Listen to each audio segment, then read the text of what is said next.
আসসালামু আলাইকুম। হ্যালো বন্ধুরা, তোমরা সবাই কেমন আছো? আশা করি ভালোই আছো। দূরে কিংবা কাছে যে যেখান থেকে আমার ভিডিও দেখছো সবাইকে আমার চ্যানেলের পক্ষ থেকে স্বাগতম। প্লিজ বন্ধুরা তোমরা লাইক দিয়ে আমার ভিডিওটা দেখবে, স্কিপ না করে। আমি তোমাদের সাথে আজকে শেয়ার করব পাঙ্গাস মাছের একটা রেসিপি। অনেকেই পাঙ্গাস মাছ খায় না, তবে এইভাবে রান্না করলে পাঙ্গাস মাছের স্বাদটা অন্যরকম হয়। প্রথমে দেখতে পাচ্ছ আমি ক্ষেত থেকে নতুন আলু তুলে নিয়ে এসেছি, সেখান থেকে কতগুলো ভালো করে বেছে নিলাম এবং কি এদিকে আমি নিয়েছি কতগুলো টমেটো, ভালো করে ধুয়ে নিব। আমি এতগুলো টমেটো দিব না, এখান থেকে কিছু টমেটো আমি সস বানাবো আর কিছু টমেটো দিয়ে আমি রান্না করব। এই তো আমার কেটে নেওয়া হয়ে গেছে। এখন আমি সেই মাছগুলো, পাঙ্গাস মাছগুলো একটু ভালো করে ভেজে নিব।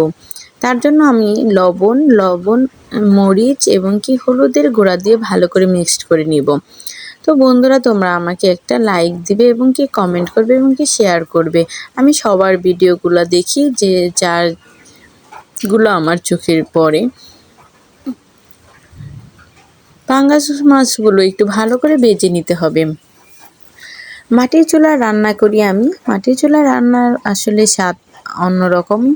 এই তো আমি ভালো করে ভেজে নিচ্ছি, একটু ভালো করে ভেজে নিতে হবে। কিন্তু আমার ভাজা হয়ে গেছে। এখন আমি সেই তেলের মধ্যে দিয়ে দিলাম পেঁয়াজ আর মরিচ।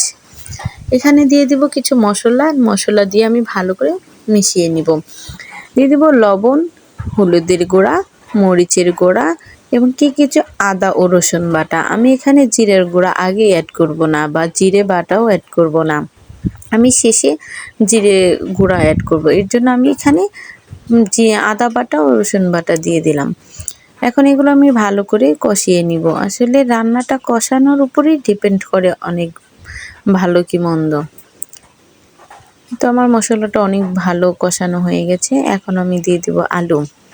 প্রথমে আলুগুলো কষিয়ে নিব, তা না হলে টমেটোর সাথে অ্যাড করলে আলুগুলো ভালো মতো সিদ্ধ হতে চায় না। আমি এই যে আলুগুলো দিয়ে দিলাম, ভালো করে সিদ্ধ করে নিব কষিয়ে। আলুগুলো সিদ্ধ হওয়ার পরে আমি টমেটো অ্যাড করব।